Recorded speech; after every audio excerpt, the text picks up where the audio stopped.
A lot of times in a lot of places that we operate, it's tough to see where we operate. It's tough to make us out either in the fields or even when you're up beside businesses. It doesn't look a whole lot different than the activities around it.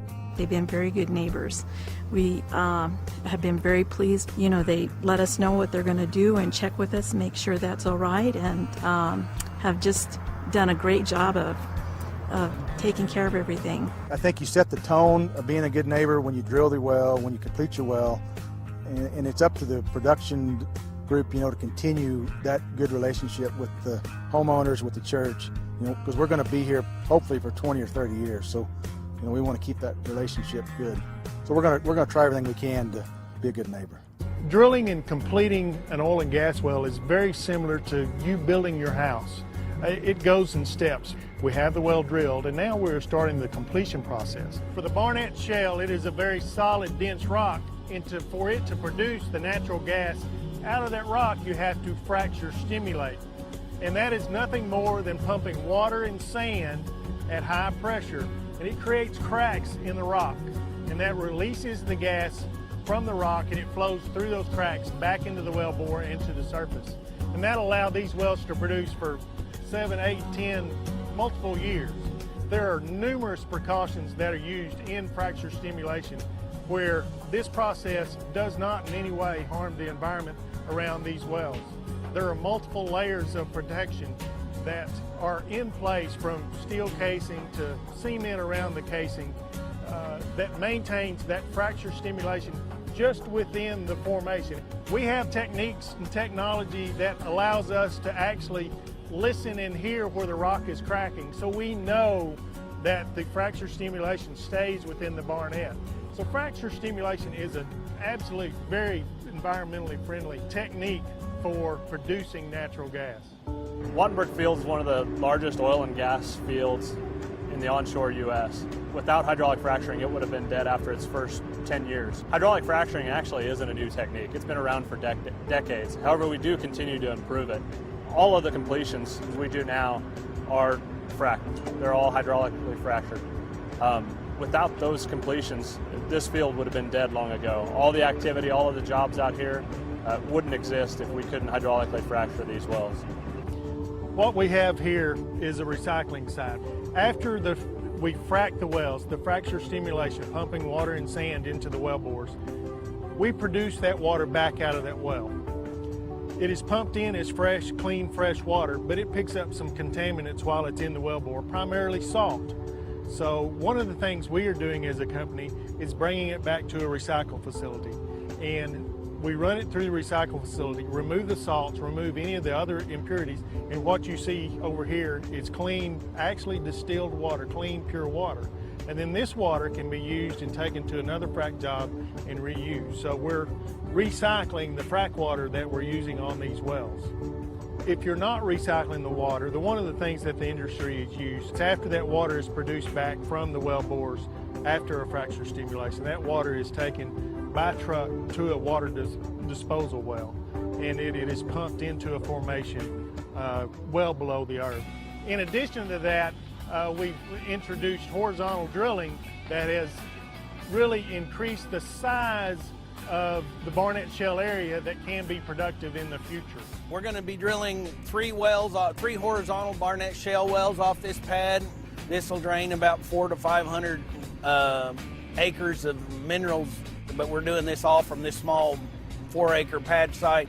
The horizontal technology, not only has it allowed us to extract the natural gas from this formation, but if you can see around us, we have numerous houses, and on this particular site behind us, we actually have 8 wells, and these 8 wells create basically a wagon wheel effect coming out from this single location, producing gas from underneath all these houses in an area that's maybe 600-800 acres in size, and we're able to do it from a single location. So horizontal technology allows you to get into places and recover natural gas reserves in a large area without disturbing much of that area at the surface. We're drilling 14 wells on the pad that'll develop almost a full half of a square mile. They'll reach out 2,000 to 3,000 feet, so almost a half mile away from where we're standing is actually where the primary target is, where we reach out and where the production comes from. That puts it out behind us. We've got a lake, we've got several houses, we've got ranch land. That allows us to get in here with the least disturbance to these neighborhoods. To help in our operations to be less intrusive in the surrounding neighborhood, we have some sound walls, and these are walls that we have put up. They were put up initially prior to the drilling rig ever getting here, so we minimize the amount of noise we make during the drilling and completion process. Once this job is done and we finish completing these wells, then those walls, all this equipment will basically be gone in just a couple of weeks. We brought in electric power in order to keep the location quiet.